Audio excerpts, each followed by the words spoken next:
Walk me through that cup run. Well, it's that team. I think the NHL.com did a segment of top 20 teams of all time. I think we fell in, 8th, 9th, 10th. Yeah, like you said, those names that you mentioned. I'm the last man on the D-man list, but we are our third line, Ladd, Versteeg, and Boland could have been anybody's top line. Our depth was, but we didn't win because of that. It was we came together as a group. It was the tightest knit team that I've ever been a part of. Pro 18 years. That was the one team where we cared about each other more than anywhere else, any other team that I've been a part of.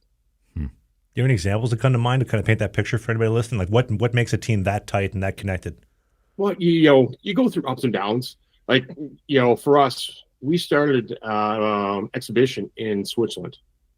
So I think we had 2 games in Switzerland, opened the season in Finland against Florida, and came back. We'd do dinners together. There was times where we weren't playing well, and people had personal things going on in the team, but we were all there for each other. You can tell when somebody wants a point night or somebody cares about winning, taking that extra hit. So you look at a lot of teams nowadays, who wants the fancy goal, who wants my name. I always say playing for the name on the back and not the name in the front. And that was probably the one year where it was probably the biggest and most evident that we all played for the name on the front, not the name on the back.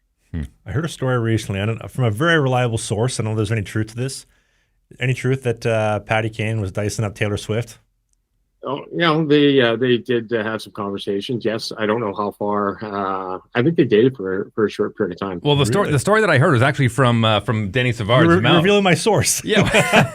Well, it's from Denny talking about how Denny had this rule was like all the boys on the bus, and then they called Denny, and he's like, okay, now I'll get on the bus. And then he's about to get on the bus, and he still sees Kaner over on the side, and he's chatting up these 2 blondes. And so he yells at him, says a few choice words, says, get on the bus. And then he talks to him after, and he's like, hey, coach, just so you know, that girl I was talking to was Taylor Swift. Yeah. Never heard of her. Off, I didn't know who Taylor Swift was then. Still don't want to know who she is now.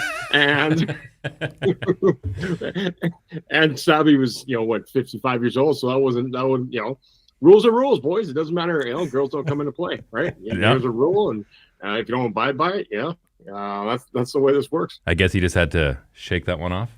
Ooh. I don't know. That's pretty peak. I mean, I take a prime Patty Kane over Travis Kelce any day of the week. Football is not even, it's not a sport. Pastime. What I play, it was a total running game, like 10 minutes. When the ball actually moving, I think it's less than that. Right, it's 10 seconds. They order in the huddle, order some cheese pizza together. No, but serious, me and my dyslexic, they sit there and spend 15 minutes in the huddle. Blue 42, 65, handoff, flip down. You already lost me when you started. So it's impressive how they can remember the plays.